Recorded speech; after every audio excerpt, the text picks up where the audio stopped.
Welcome to the Education Innovators Podcast. I'm Eric Byron, and it is my privilege to host this show where I get to talk to folks from all over the world who are education thought leaders and innovators.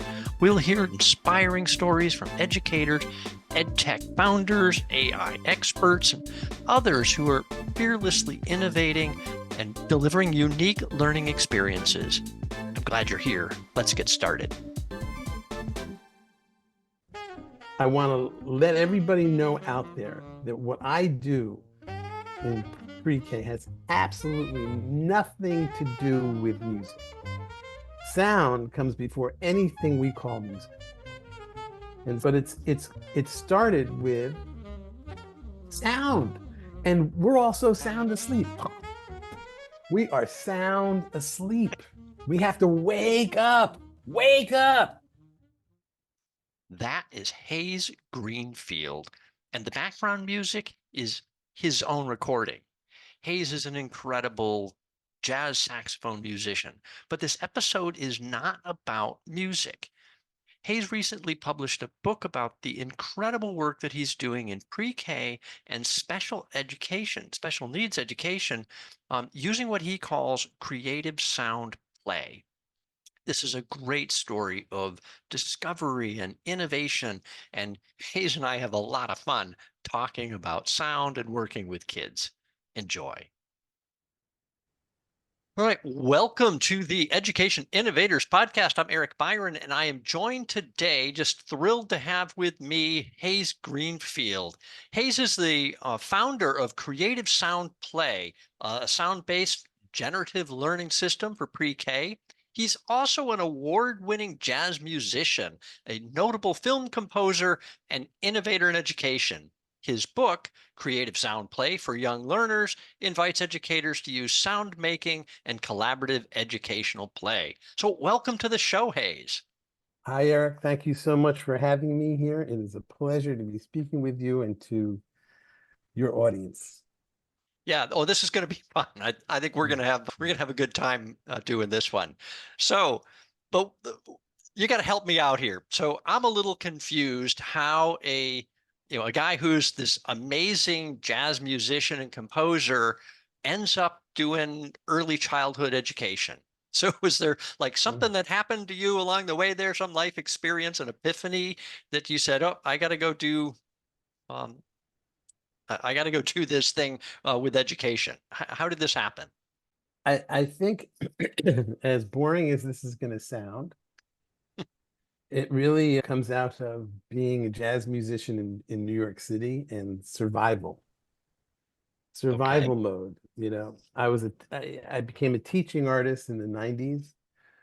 And although I probably could say it was inspired years ago by a song I wrote called For the Children that I got Richie Havens to sing, because in the early 90s, with the crack epidemic and in the cities and urban cities, kids were getting killed for their Nike sneakers, Hmm.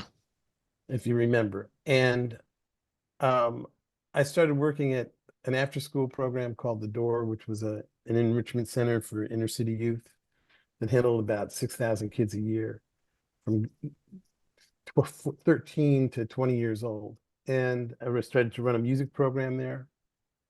And then from there, it started to, just become a teaching artist and do things in schools. I did things all over the tri-state area and in different capacities. And Roy Lichtenstein, the painter, was my saxophone student. And I had an idea to do a CD of children's tunes all jazzed up.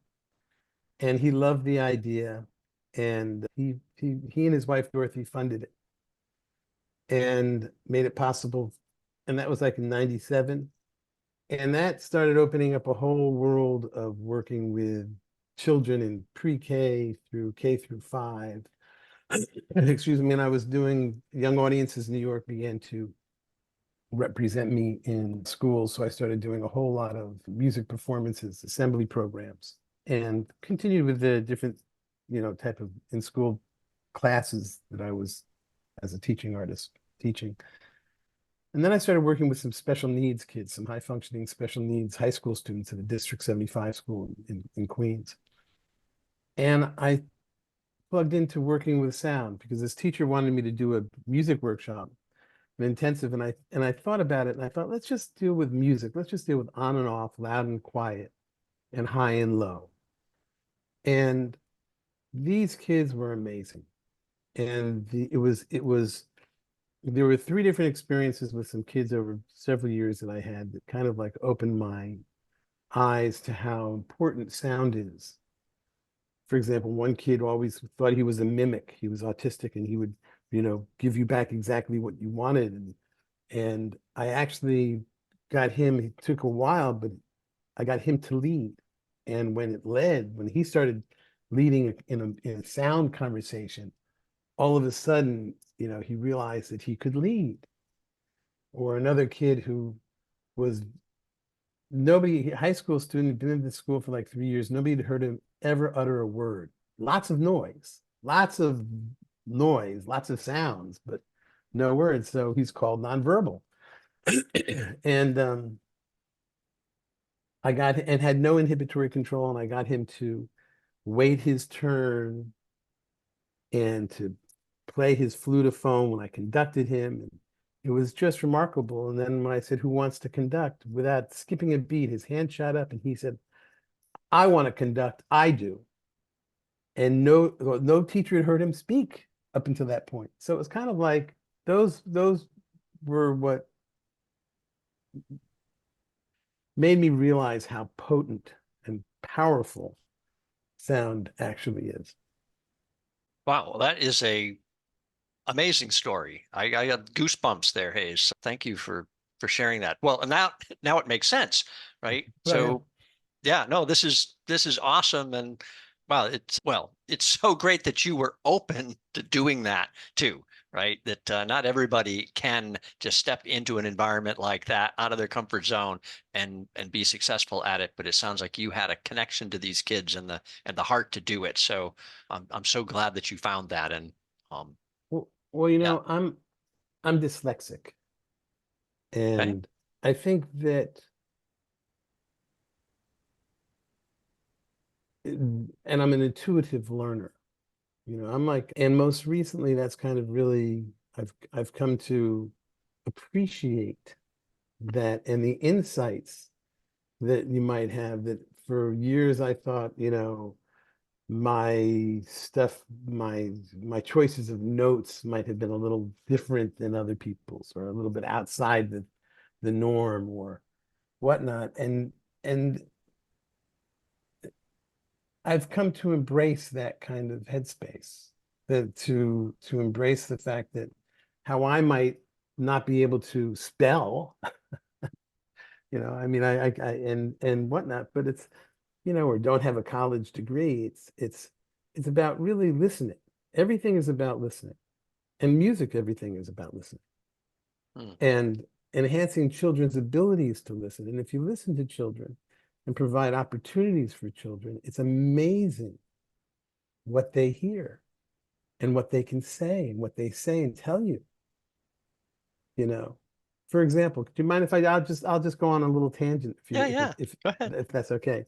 So for example, one of the things that I do with creative sound play is, and teachers really appreciate this, but nobody really takes the time or thinks about it, which is to develop our active listening skills.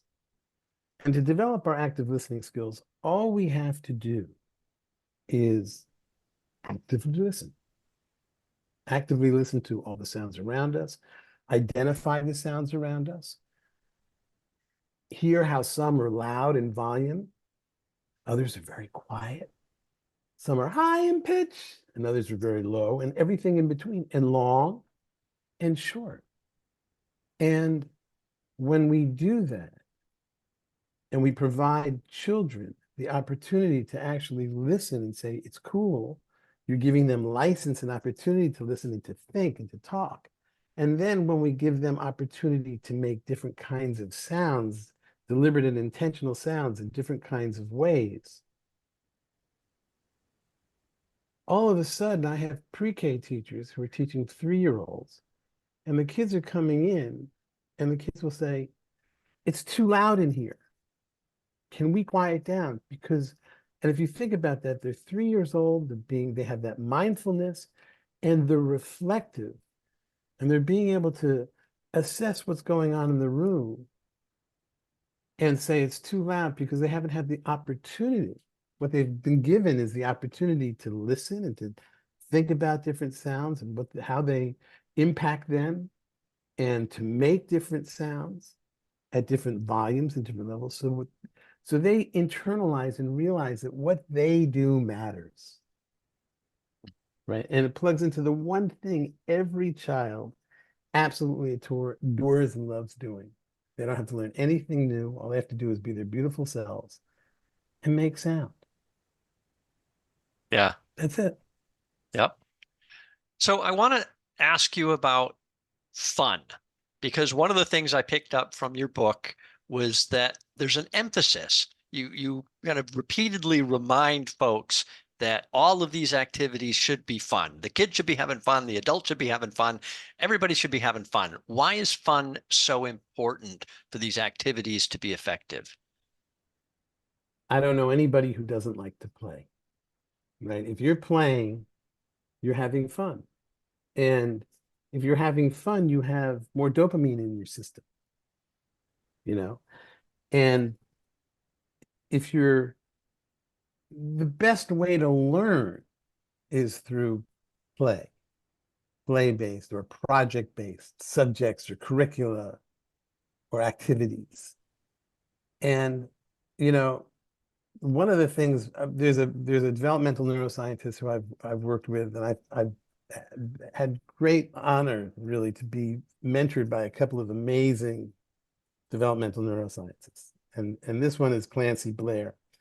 And not his whole, he's done a lot of stuff, but towards the end of his career, one of the things that he was focusing on is the difference, what cortisol and dopamine, how they affect children. So in more economically challenged homes, because lack of finances causes stress, those children naturally have, or most likely have, an elevated level of cortisol. And cortisol is the fight or flight hormone. And that makes it very challenging for children to come into class and not be in their trauma or not be in their stress, and be able to just sit and focus and, engage. But as soon as you introduce play-based activities, all of a sudden children have more dopamine, and it's relaxing and it's calming, and it makes them possible to have fun with each other and to interact.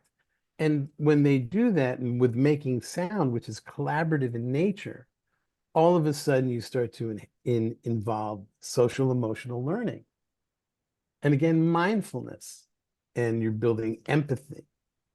And the other thing that I should say is that as soon as we start to engage with active listening skills, we're developing our inhibitory control, which is part of executive function skills, right? There's three attributes to that. There's inhibitory control or self-regulation. There's working memory, which is, well, the inhibitory control obviously is not speaking, listening first, being in the moment, right? Then there's working memory, which is being able to keep the different kinds of possibilities in mind. It's being able to follow directions. And then there's creativity. So as soon as you start engaging children with sound and making a deliberate and intentional type of sound, we're engaging executive function skills and developing executive function skills and social emotional learning. So it's all fun. It all comes back to, why is it fun? Because I've never met a child who doesn't like to make a sound. Have you ever met a child that didn't like to make a sound? Well, so what I will say though, so you certainly don't have to convince me that fun and play should be part of education, but I have certainly encountered educators who will say, no, there is play and then there is learning, and they are different activities and there's a time for play and there's a time for learning, right? And you think about our traditional schools, right? Everybody sit in their rows in their desks, and you be quiet and you have to focus. And, I've told this story before in the podcast. I had a teacher when I was young. I was like first grade, like 6 years old. And I had a teacher hang my sneakers from my ears to humiliate me because I couldn't sit still. I was shuffling my feet. Oh It my annoyed her, God. and so she hung my shoes from Oh my my ears God. to get me to sit still, teach me a lesson. Wow. So Unbelievable. yeah, so we are That up is, against some of that. I mean, nowadays you wouldn't do that, right? Because anyway, yeah. you wouldn't quite Wow. go That that is, far. But that's how I grew up. Somehow I got by it anyway, and I continued to have fun and enjoyed myself. And anyway, that's you're a clown and you were a clown. no, You who are you are calling a actually, clown? but Eric, that is amazing because that's like, think about that. Think about Yeah. the gall of that person. I Yeah. mean, Well, that she is used to just, whack kids with a ruler too. So if you were, out of line, she'd make you put your hands out and then she'd whack you across the knuckles with a wooden ruler. oh, So yeah, those were the old days. That wow. was that was back in the 60s. Yeah, I know Yeah. those days. Yeah, you That was when I came up. yeah, you were Yeah. in the same kind of category, I You guess, know, in terms of age, but well, and in my thing, with nobody knowing really much about dyslexia, people thought you were lazy or stupid, or and I was quiet. I mean, it's the scars of all of yeah. that from these teachers can be very long lasting. I mean, just on a side, I mean, I just recently worked with a woman in Connecticut who's dyslexic, a great director of a pre-K. And I had never in my life really talked to a fellow traveler of dyslexia. And it was like all of a sudden, that's why it's like I'm so loose with it now. It's like I'm like just it's like she opened up my eyes, she was just wonderful to finally talk to somebody who's had similar experiences and to hear about you, that's like wow. And here you are, all that's on like all that kinesthetic energy of like juggling and moving your feet and dancing. I mean, that's amazing. Yeah. No, it's well, we all find our way, right? We find a path. Yeah. And somebody was asking me today actually about my juggling and how I continue to juggle and stuff. And I Uh-huh. said, I was really blessed. I was 11 years old. I taught myself to juggle. So Uh-huh. Wow. self-taught. And but I found something at a young age like that Right. that really stuck with me all my life, right? I had Right. juggled, pretty much all my life. There was one period, about 10 years, where I was really busy and life was serious or whatever. But I really missed it. And I Uh-huh. I'm actually would sure. dream about juggling. And I finally said, I got to get back to juggling because I keep Uh-huh. having this reoccurring dream that, Uh-huh. I'm Wow. supposed to be doing a show and I'm missing my equipment. And I realized, I haven't practiced. And Uh-huh. anyway, so yeah, I started juggling again. Regularly a few years ago, and I'm so much Wow. better for it, right? But Uh-huh. but yeah, we have to find that thing. And well, and I love the idea here, right? That we're talking about pre-K and young kids because I do think that right, it's foundational, right? If you can get them Absolutely. that young, and we can Absolutely. break down these barriers to creativity and you know Well, fear it's of all performing or doing your thing and making noise, right? These are well, skills these kids need to have. it is. And those that opens up like there's another developmental neuroscientist who's been my mentor, Adele Diamond. And her work of the last 35 years demonstrates that if you enhance executive function skills, inhibitory control, working memory, and cognitive flexibility in pre-K, that those kids do fall in love with learning, do much better in school, and go on to finish college. So it's an amazing, and that's her work. There's data Okay. that suggests that. Okay, so it's kind of like it's very important. And I just want to, since we're talking about sound, there's something that's very important for pre-K teachers and all teachers to understand what I'm talking about. And that's I'm not talking, although you said that I'm a musician. I want to let everybody know out there that what I do in pre-K has absolutely nothing to do with music. Sound comes before anything we call music. And sound is, I sound like a bird. Can you give me a bird, Eric? Can you chip, chip, chip, chip, chip? Tweet, tweet, tweet, tweet. Now, can you give me a low lion's roar? Now, can you give me a really long lion's roar?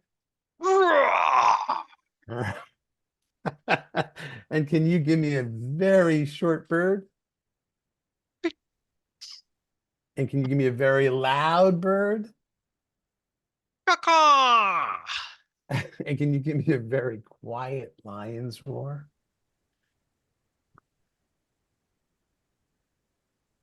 I don't think we heard that one, but I'll You go didn't even for hear it. it. Okay.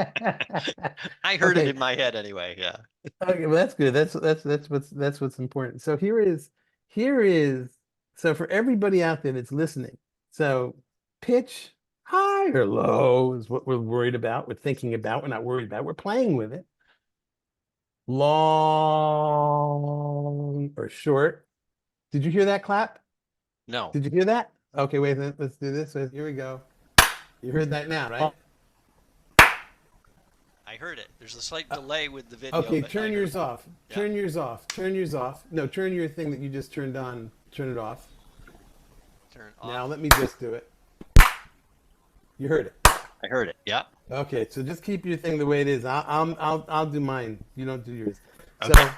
okay, that's short. So that's a short one. One clap, or long, or we have loud, loud, or quiet, and everywhere in between. And that's all we're concerned with in the very beginning. That's it for 3-4 months because we're gonna work with transition times. The time of day that every teacher hates.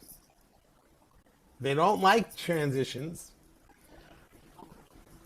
but through creative sound play, transitions are these incredible moments where you can get your kids to make an intentional sound in a type of way that they love. And as soon as they're focused and engaged, you're done with the transition. And you don't have to know a whole bunch of transitions. You just have to know how to add a little complexity to one. And what you said, now you said, you're practicing your juggling. One of the things that's incredible about transition times is that they happen throughout the day. So you have built-in practice times so that kids can develop technique or mastery. And one of the things that transitions provide for children, which we all forget, is that they're repetitive. And children love repetition. It makes them feel safe and calm, especially in pre-K, because they know what's expected. They learn. And then as they see what's coming down, they start getting ready and they start making more and more sound. They take agency and independence. And teachers love it because it enables them now to manage their classes better. And actually, for all of you teachers who are listening out there and think, I am nuts. I know teachers who actually begin to look forward to transitions and think about what kind of transitions they're going to work on for the week or for that day. So it's pretty amazing. Yeah. Hey, I am picking up some noise in the background there now. Okay, there it's gone. Now it's gone. Okay. Some tooting horns there. You're in New York, right? Yeah, Yeah. it was definitely yeah. Yeah. Cool. So, well, this has been great. I don't even have to ask these questions, Hayes, because you're just leading right out with them. So I had kind of framed up a question I was going to ask that Oh, brought out there was kind of 4 points from the book about areas of benefits. One was the enhanced transition times. You just kind of talked about that. mhm, The second one was support for the development of executive functions. You've already talked about that. mhm. We haven't talked a lot about it yet, but there were kind of 2 more areas I pulled out, right? Promoting social emotional learning and then building agency independence and mindfulness. Maybe you want to talk a little bit more about those 2 aspects of the benefits of creative sound play. Well, there is there are some activities that happen that's all, they're all group based, or most of them are group based. And one is where it's kind of like follow the leader, kind of like Simon Says, but with sound. And in this example, and this is kind of like twofold too. I'll give you some examples of this. Would you like some examples? Sure. So you got to repeat after me.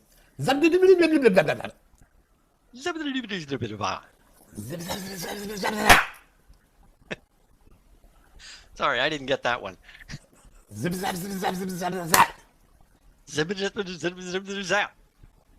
Blah blah blah.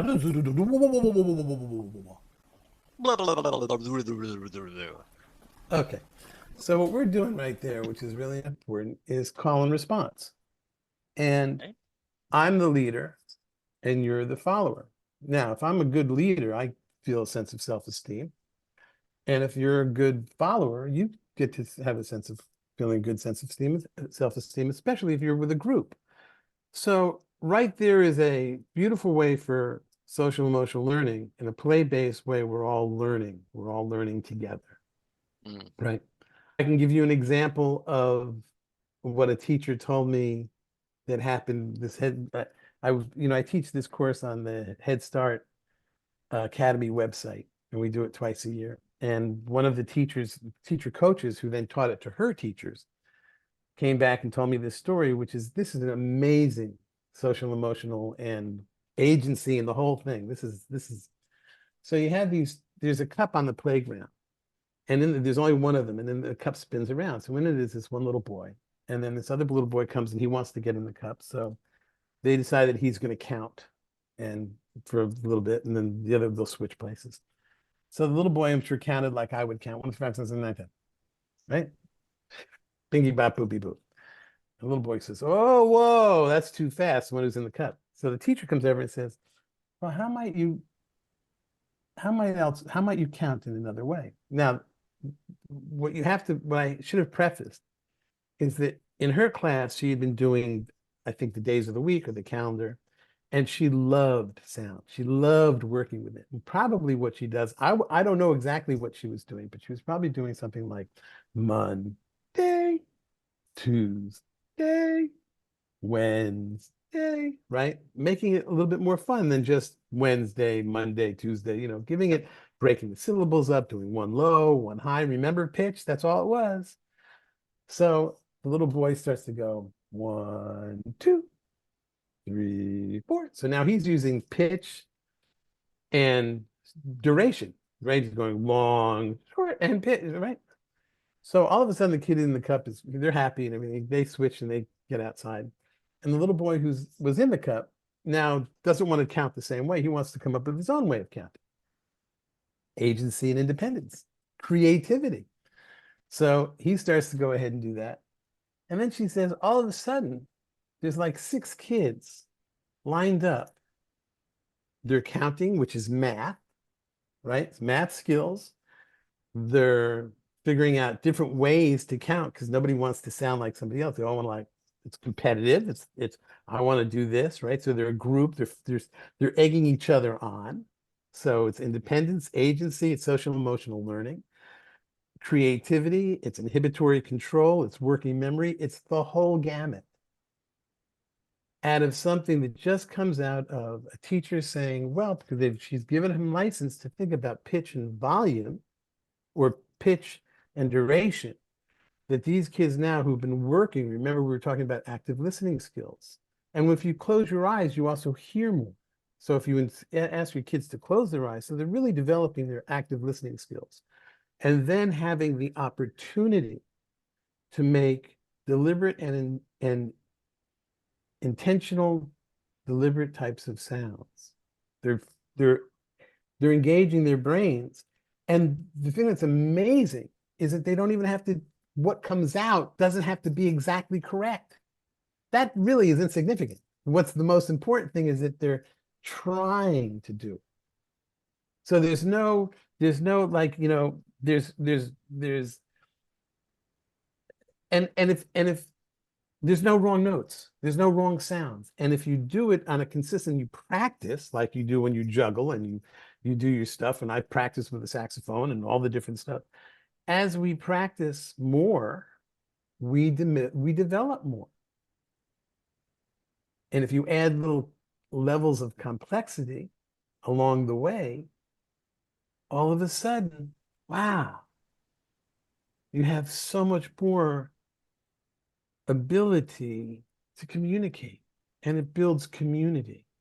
So those kids being competitive on the playground are building their community. When kids, like, there was another story of a teacher who was telling me about this little girl who they was very shy, and they didn't know if she was going to need an evaluation of some kind. And she was conducting the class, right? Like like as I was conducting you. And she was using her arms to get the kids louder and quieter and louder and quieter, doing all this stuff. And these kids wanted to give her what she wanted. So they got loud and then they got quiet and wouldn't you know it, that little girl, what was so amazing is the teacher tells me, after that, she was helping other kids who were shy come out of their insecurity or their quietness and conduct. So you have this beautiful group where she's conducting the kids want to give her what she wants. It's building her self-esteem. And it's all play-based and it's all fun. So how can you argue with that? Yeah. Well, one of the other things I have observed in my lifetime too that's amazing, and when I've gotten to work with younger kids, is that if a kid doesn't know something is hard and you just ask them to do it, they'll just do it. And sometimes they'll do amazingly difficult things that we would look at and go, how can a 5-year old just do that, right? And make it Right. look effortlessly. And it's because they didn't know. And so for me, one of the first examples of that was I coached gymnastics. So I had been a Wow. gymnast in high school, and then when I was in college, I coached, and I working with these little kids. And of course, now by that point, I had been doing gymnastics myself for a number of years, and so I could get up and I could, flip Uh-huh. around and roll with the bar or whatever. But these were things I had to learn that I practiced and was hard for me. But you show some little kid, and they just get up there and they just do it. They go, "Oh, is that what you meant?" And you're like, "Yeah, yeah, that's what I meant. You just did it flawlessly with like no effort because you Wow. didn't know it was hard, Wow. right? And you just Wow. did it, right?" But I've seen examples of this, of course, with juggling too. I've taught hundreds and hundreds of people to juggle, and sometimes people just pick up something and they go, "Oh, you mean like this?" And they just do it. And you go, Yeah. "Yeah, yeah, just like that. Like I spent hours learning to do that, but you just did it in 10 seconds. Thank you very much for making me Mm. mad about my own skills." But I That's sense so that there's good. some of this, in this pre-K group too, that you're kind of giving them freedom to just go, just do. Don't worry about whether it's hard, whether it's appropriate, whether it's, easy, just do. And kids will do amazing things, um, Absolutely. unleashed. Absolutely. Yeah. Absolutely. I mean, like yeah, absolutely. I mean, I have kids having conversations with each other without words and going through a whole emotional spectrum just because Mm, they're like thinking about how to make sounds. Or even, teacher was talking about the fact another coach who was saying that she had these kids with language delays and they had been in the beginning because words are complicated and you have to say what you need. You can't just, and you get frustrated if somebody's not hearing you. These kids mhm, were striking out and being aggressive. But because she had given them, again, license and opportunity to make different kinds of sounds, all of a sudden these kids were dealing with their inhibitory control. They were waiting their turn. They were thinking about what they were going to do and how to make funny sounds to get an attention. So they didn't have to speak with words, what those which are so complicated, they could just have a conversation with sound. Mm. And all of a sudden there was no more aggressive tendency. Everything was like totally cool. So, and then it's like, well, okay, well, I need to find a speech therapist who can really then figure out what are the syllables that maybe are the most common syllables that lead to words that if you make them with sound and include them with sound, it will help decipher the words or and help children be able to understand, decipher and speak and say the words. Yeah. But it started with sound, and we're also sound asleep. We are sound asleep. We have to wake up, because we as adults, like that poor teacher that you had. I mean, I just, wow, it's like if only she could have woken up and tuned in, and been outside of herself and think of all of these other ways to reach children, to reach people. Yeah. Well, what's funny too with her is that she was, say my first grade teacher. And then I finally, I kind of graduated from that school and I went on to the next school and I thought, oh, I'm away from her. No, she moved at that point and became the Oh, librarian at the next school. For like by next oh my 5 years, she was the librarian at the school. But she ended up really liking me. Although I do also remember her slapping me once. God. Oh, She caught the tail end of an interaction with this little girl who was actually really mean to me. And I pushed the little girl oh, away, and that's all she saw. And she walked up oh, and just whacked me oh, one right across the face. wow. But she actually later apologized when she realized, yeah, actually that little girl was mean. And Well, that's something. oh, That's good. yeah, That's yeah. amazing. That's So pretty neat. anyway, but yeah, she didn't. Whew. I didn't end up really hating her later. She was great in the library and she liked me and Mm, yeah, she was good to me later on. But anyway, mm. I want to talk about, so there's something else in the book that came up called sound sculpture. Can you Oh, explain yes. what a sound sculpture is? Yes. Sound sculpture. Sound takes up space. Just because we don't see it doesn't mean it doesn't take up space. That's why we have such great ability to tune out sound. We can tune it out, right? This is why we have to wake up to it and not be sound asleep.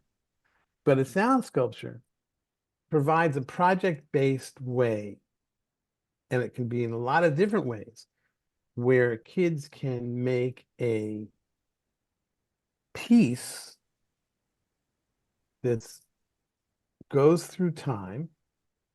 It takes, 1 minute, 2 minutes, 5 minutes, different kinds of shapes in terms of loud and quiet and long and short and pitch, and go in different places. It can be stories, it can be narratives, it can be people sounding out car horns and effects for a story like the old radio shows. It can include Yeah. that. It can include some kids who are like you, kinesthetic, who want to move around, moving around. So what it is an organized story that has a beginning, middle, and end, that's based on organizing sound in different ways. And you can do this with kids' artwork. Kids can make a piece of artwork with an intention of how they want it to sound, or it can be as simple as just passing a sound around the room, one to one. That's all it has to be. So it's very simple. It's like taking all of these different parts of making sound, because and silence.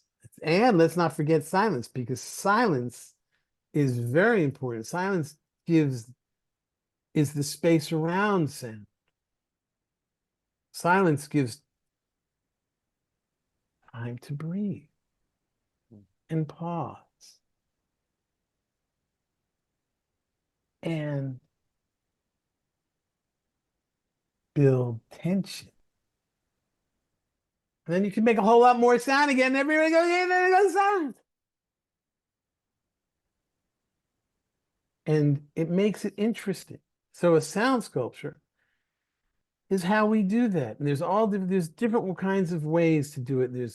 And imagine, and this is what I want to say to any teacher out there. Imagine at the end of the year when you're working with your kids and things are happening and the class is moving and it's like one ensemble. It's like a well-oiled machine. Your class is like grooving, and you do a beautiful sound sculpture, and you invite parents and families and friends and caregivers to the culminating event. And it could be, sound works with any curriculum. It integrates and infuses with any subject matter, any curriculum, anything you want to do. And all of a sudden you have this incredible play-based opportunity to experience sound on a whole other level. I mean, there is a lot to it and a lot that you can do. And also just very simple, basic, elementary stuff that, you know, transitions take anywhere from 5 seconds to 5 minutes. And sound is incredibly flexible. And there's certain things that really work well for 5 seconds. And there's certain other activities that work really great for 5 minutes when you got to keep the kids in line. They're walking all the way down the hall, and they're taking a right down another hall and then another hall to get to the cafeteria. And you don't want them to be bouncing off the walls. So there's a whole lot there. Yeah. No, it's really interesting. And you actually touched on what was my next question. You kind of keep getting ahead of me here, Hayes. Is Oh, I'm sorry. I'm no, so no, it's sorry, okay. Eric. You got to stay with the program. Uh, so I was going to ask about silence and the use of silence Oh, because you do bring it up, multiple times in there, and you talk about that, and so yeah, that importance of silence, and you know what it made me think of. So I go back to the clowning thing you had to bring up, right? So I also did some pantomime, ah, right? ooh, But yeah. we always used to say that, for pantomime to be effective, it's about the stop, right? It's when you're not moving that they read it, right? So Mm, there's motion, but then you stop, right? And without the stop, they don't get what the motion is, right? And I think sound is kind of the same way. You need those break points, right? You need that silence absolutely. so you hear the distinction, right? Absolutely. Absolutely. And you have and also kind of like how one sound can come down as another one comes in. Hmm.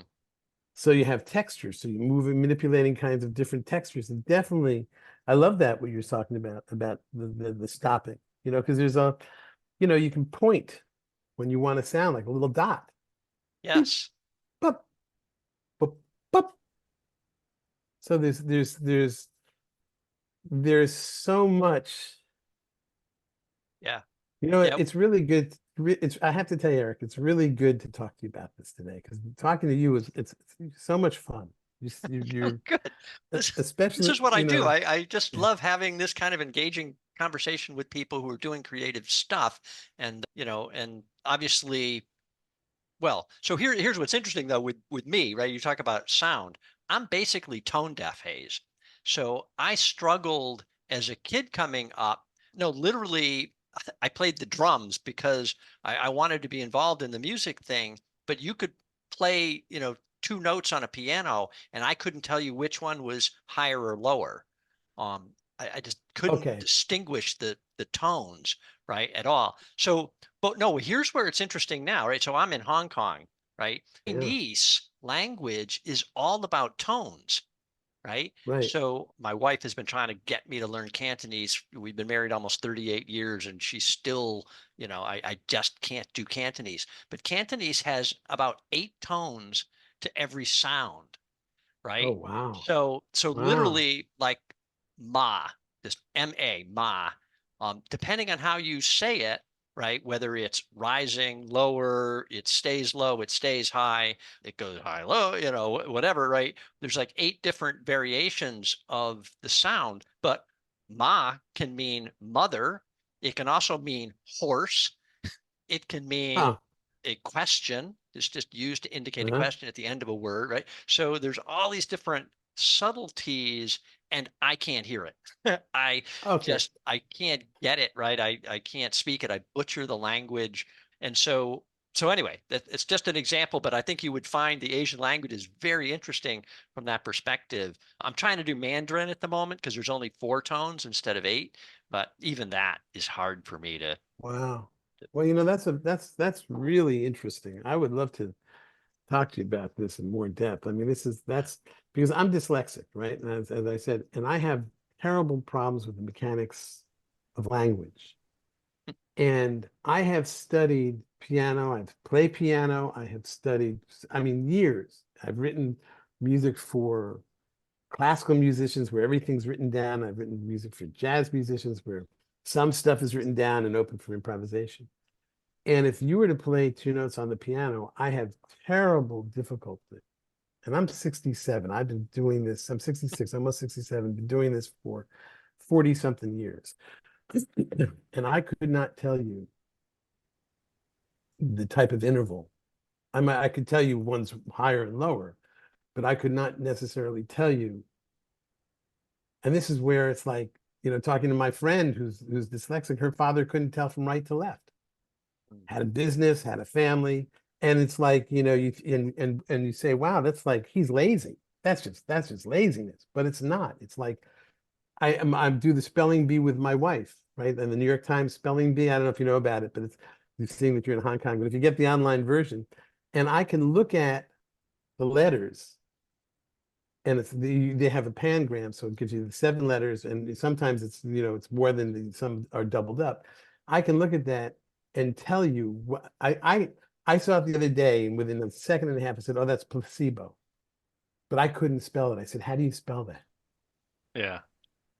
So it's like how our minds work are crazy. But for you, what would have happened if you'd grown up in I Hong have Kong? wondered that, how do kids who, I don't know. I guess you do it by feel somehow. You learn to Because feel the difference. Yeah, I don't I, know, but because I don't, no, I don't, I don't, yeah, I don't yeah, believe that you're tone deaf. My father said that he was tone deaf, and I got him at the end of his life. He had Alzheimer's, and he was able to get rid of the governor and his frontal lobe. Wasn't and I got him singing in pitch because it wasn't in his head that he wasn't tone deaf. yeah. He didn't remember that anymore. So Ah, I wonder. I'm serious. yeah. I've always wished I could sing. I do sing. I try because I enjoy it. I like the music, and so and occasionally there'll be a particular phrase or a song, and I can do a decent job, I guess. But I've always been so jealous when I hear somebody who can really, Yeah. sing and Oh, sing well. I've always wished I had that gift. We all have our own gifts. I yeah, can't me too. complain with the gifts I was given, but we're all envious when we see somebody else's gifts Right. and wish we had those. So anyway, yeah, language, has never been my thing. My wife can speak 4 languages, Wow. Mandarin, Cantonese, English, and French. She speaks them all better than I speak English, I think, at this point. It's just amazing. Say Uh-huh. everybody has their thing. So, all right, let's see what other questions you've already answered for me. All right. Talked about silence. Oh, well, actually, I guess we're kind of at the my wrap up thing. I was kind of ask everybody what happens next now, right? So you've got the book, it's out there, it's available for teachers, and I certainly encourage teachers to get it and take a look at this. And again, just kind of my own little plug there. I think the thing that's fascinating for me is the fact that it's not just a transition activity, right? It's really a progression. There's a purpose to it. And if you kind of follow, and you've got all kinds of exercises in there and practical things for the teachers to try and kind of learn how to do this. So it's really a practical guide, and teachers should get it. I think they're going to find it amazing. So, but where do you go from here? What's next, and what do you hope to see happen over the next 3 to 5 years? I hope, first of all, I have on my website a video course that teachers can take. There's a quick start guide, and Okay. if they take it and they do well, they can get a certificate. It's very simple. I think that sound can be used in a number of places. communities, definitely in pre-K. It could be K through 5 too. Fantastic in special needs. Um, hopefully try to branch out and reach out to like the corporate world because I think they could use some fun, you know, experiences with sound. I just think that, like I hold the book in my hand and I feel like it's got this, there's information in there that can help every teacher. Mm. There's like, even like, for example, kids who are loud, they come in and they're really loud and it's it can be very abrasive when somebody's loud and shocking. And you go, stop, you're too loud, right? It's your outside voice and you need to stop. And instead of being punitive, one could say to the kid, I bet you can't make that quiet. And then make the same sound quiet, medium, loud again, quiet.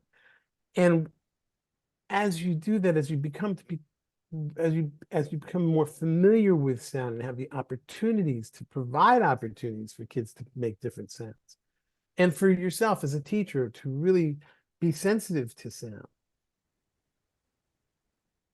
you're enabling children to realize on a very fundamental level that what they do matters. Mm.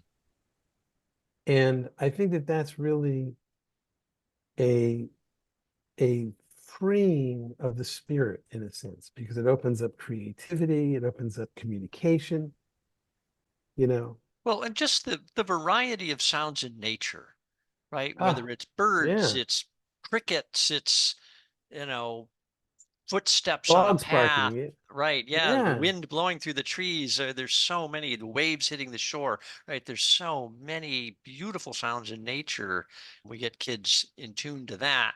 I think that's a whole nother way to kind of connect them to the world around them, less self-centered, more, yeah, I take my headphones off Absolutely. and kind of listen to what's going on around me. There's actually some really interesting, things I can Absolutely. hear when I pay attention and listen to them.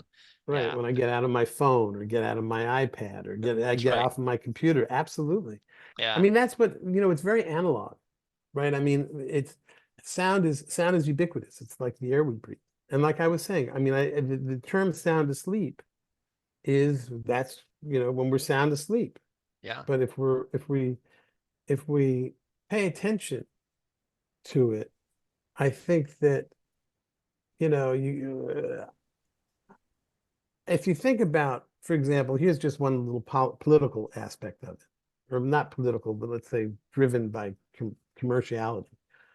On Thursday, Friday, and Saturday nights, you go to a bar, you go to a dinner, a restaurant, and it's really loud, and the music tends to be really loud, and you're talking really loud, and you're drinking, and the more you drink, the more loud you get, and everybody's getting really loud.